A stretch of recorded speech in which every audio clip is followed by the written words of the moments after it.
Halo adik-adikku semuanya. Gimana kabar kalian semua hari ini cuy? Tinggal satu episode lagi nih. Kalian ngerasa nggak sih? Waktu itu kayak terasa cepet banget gitu loh. Kayak baru kemarin kita ngalur episode pertama, sekarang udah mau tamat aja. Mana Arifreta season 1 episode 5 sampai seterusnya bang, katamu hari Selasa. Guys, gini loh. Gua ini anak tirinya Bapak Ucup. Aduh. Nih lihat ya, gua sebenarnya udah mau upload dari tanggal 16 kemarin cuy. Tapi dolar konengnya ini loh, gak mau lepas sama sekali. Kenapa gak coba diulang aja bang? Udah sampai 2 biji malahan gua nyoba tetap koneng.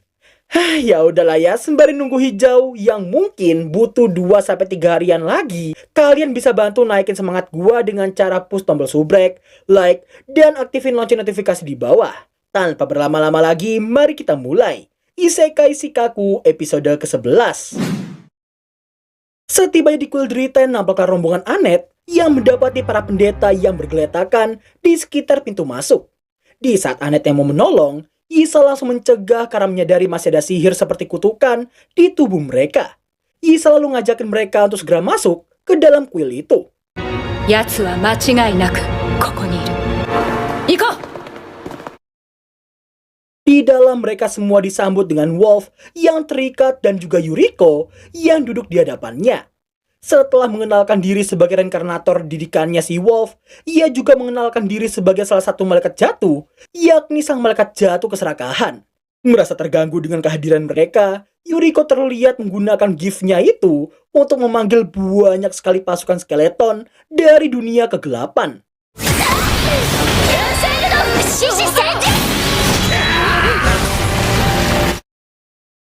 Meski Wolf telah mohon supaya Yuriko mau berhenti, namun ajarannya di masa lalu yang memintanya untuk tidak gentar di hadapan musuh membuat Wolf harus terkena imbasnya sendiri. Sementara itu, mau berapapun jumlah skeleton yang berhasil ditumbangkan, sayangnya semua itu sia-sia di hadapan gift grid yang bisa memanggil pasukan skeleton terus-menerus. Setelah Yisa terkena serangan hingga membuatnya tersungkur, dirinya mempertanyakan alasan Yuriko yang ingin membalas dendam pada si Wolf. Mendengar hal itu, kita semua dibawa kembali ke flashback-an beberapa tahun yang lalu. Di mana kala itu, Wolf yang melihat Yuriko yang sedang melatih kekuatannya, meminta supaya ia tidak maju karena ngerasa gift-nya itu kurang cocok dalam pertempuran. Namun meski begitu, Yuriko tetap pada pendirian untuk menyingkirkan Raja Iblis dari dunia ini. Mendengar hal itu, Wolf memuji sekaligus meyakinkan bahwa kekuatannya itu pasti akan berkembang suatu saat nanti. Hari demi hari terus Yuriko lalui dengan si Wolf yang selalu ada di sisinya. Hingga tibalah satu momen yang langsung meruntuhkan masa-masa indahnya tersebut. Sejak kemunculan gadis itu, Wolf mulai fokus padanya dan meninggalkan Yuriko seutuhnya. Awalnya Yuriko masih tetap ada pendirian dan terus berlatih hanya demi mendapatkan perhatian dari si Wolf ini. Namun sayangnya, semua usahanya itu harus dibuat hancur berkeping-keping tepat ketika Wolf mengatakan sesuatu pada si gadis baru. Kimi koso mao o horobosu yusha da! Sekai wa, iya, ore wa, kimi ga arawareru no o zutto matte itan da yo! Mendengar dan melihat semua itu, sontak rasa kecewa, cemburu, sedih, dan amarah bercampur aduk hingga membuatnya mampu membangkitkan kekuatan sejati dari gift grid miliknya. Hiniku ni mo sono toki, watashi no chikara wa kaika shita.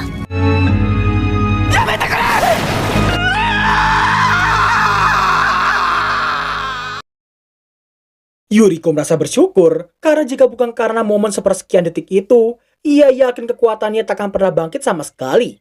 Gak lama kemudian Yuriko menarik kembali semua pasukan skeletonnya, tapi bukan karena merasa kasihan, apalagi menyerah. Melainkan ingin menghabisi mereka berlima dalam satu kali serangan menggunakan perwujudan gift grid-nya yang menyerupai sesosok dewa kematian. Namun di tengah hidup dan mati Anet dan kawan-kawan, secara tidak terduga ini yang terjadi.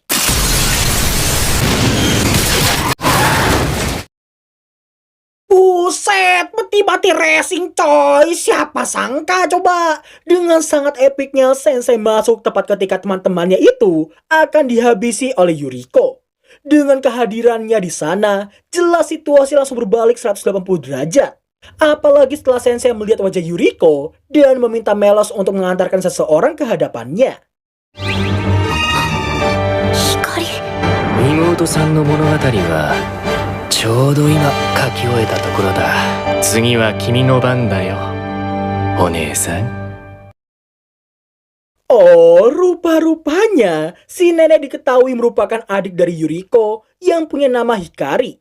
Jelas semua orang yang mendengarnya pun dibuat keheranan karena jelas-jelas baik Hikari ataupun Yuriko udah kayak nenek dan cucu bagi mereka.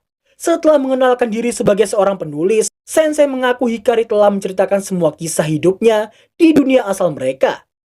Cerita singkatnya itu Yuriko dan juga Hikari adalah dua saudari yang tinggal bersama seorang ayah tanpa kehadiran seorang ibu.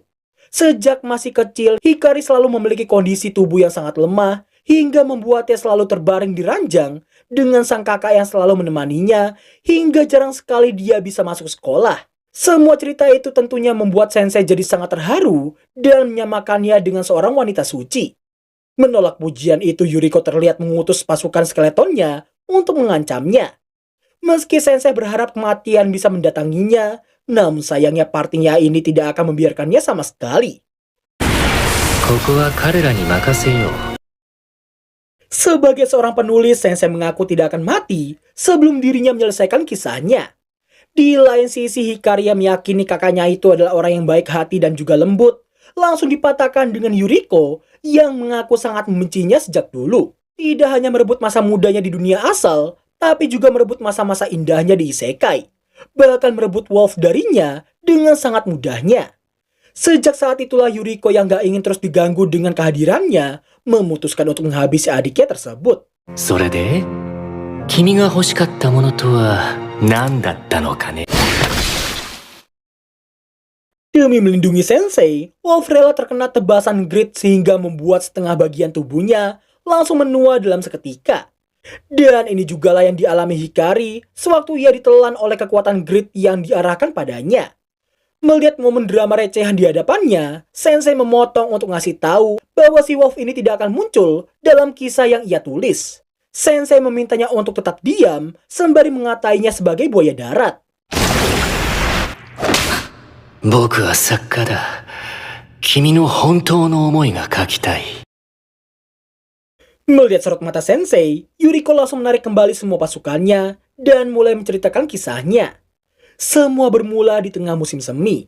Keharusannya menjaga sang adik membuatnya melewatkan hari kelulusannya sendiri. Perbedaan perlakuan di antara mereka juga sangat-sangat jelas hingga membuat Yuriko hanya bisa menahan diri tanpa mengatakan sepatah kata pun. Puncaknya, di saat Yuriko yang hanya ingin merasakan kelulusan dengan memakai seragam dan juga meminjam pita sang adik, membuatnya harus mendapatkan cacian, bahkan kekerasan dari sang ayah, karena gara-gara Yuriko yang pulang kemalaman, Hikari nyaris kehilangan nyawanya.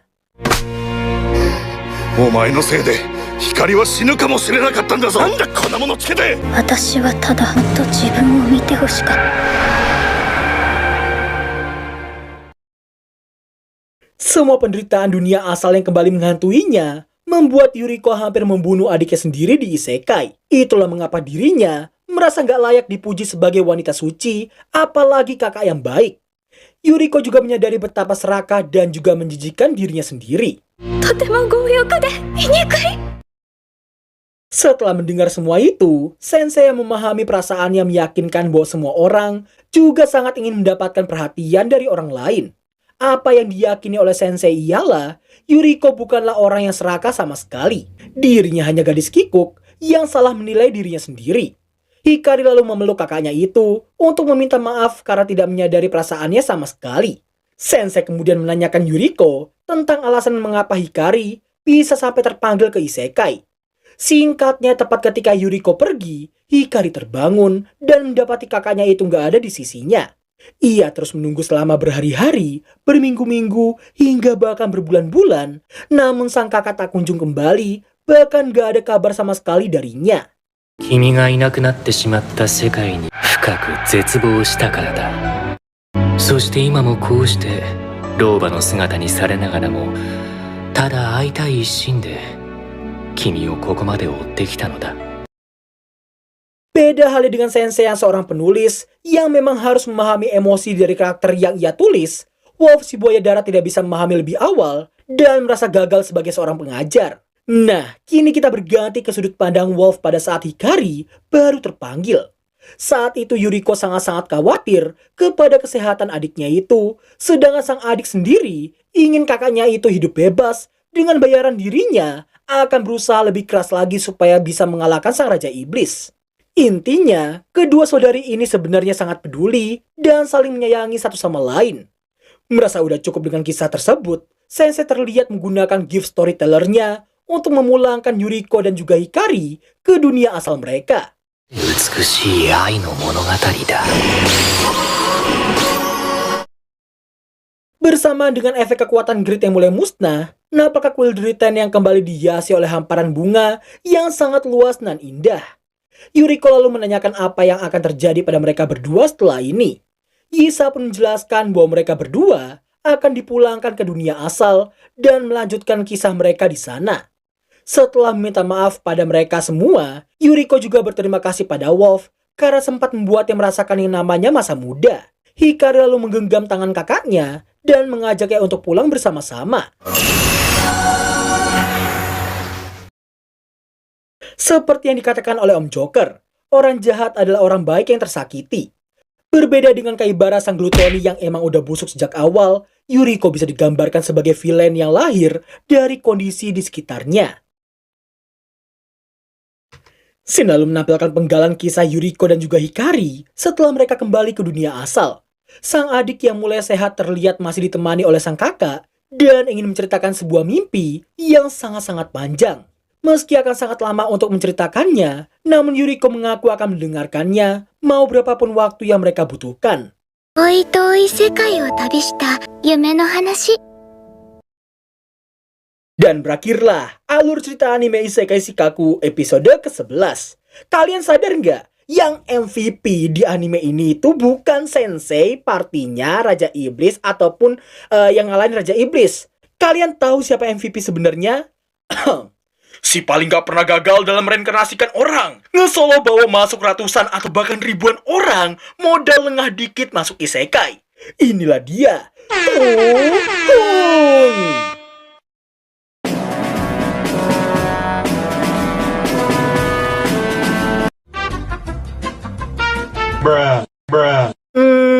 Gimana kabar Anda, Trukun?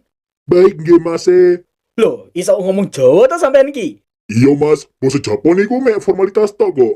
Pakai bahasa Indo ae nggih ben ngerti kabeh sing delok kene, cuy. Jadi gimana, Trukun? Pendapat Anda mengenai masyarakat yang sering kali melihat kaum Anda sebagai alat transportasi lintas dunia? Wah, gara-gara ini Mas, omset perusahaan saya naik turunnya barengan. Udah gitu nih ya Mas, banyak bocil-bocil yang nanyain, Om, aku pengen masuk isekai. Di anime mereka ketabrak truk, terus mereka masuk isekai, Om. lah saya bingung jawabnya gimana ya Mas. Kalau nolak bapaknya gak jadi beliin truk buat anaknya, omset saya turun dong. Tapi kalau saya terima ntar bocil-bocilnya beneran ngarep gimana Mas? Tuh kan guys, dibilangin Trukun itu nggak bisa bawa kalian masuk Kata Isekai. siapa? Saya gak bilang gitu loh Mas. Tut, tut, tut, tut, tut, tut.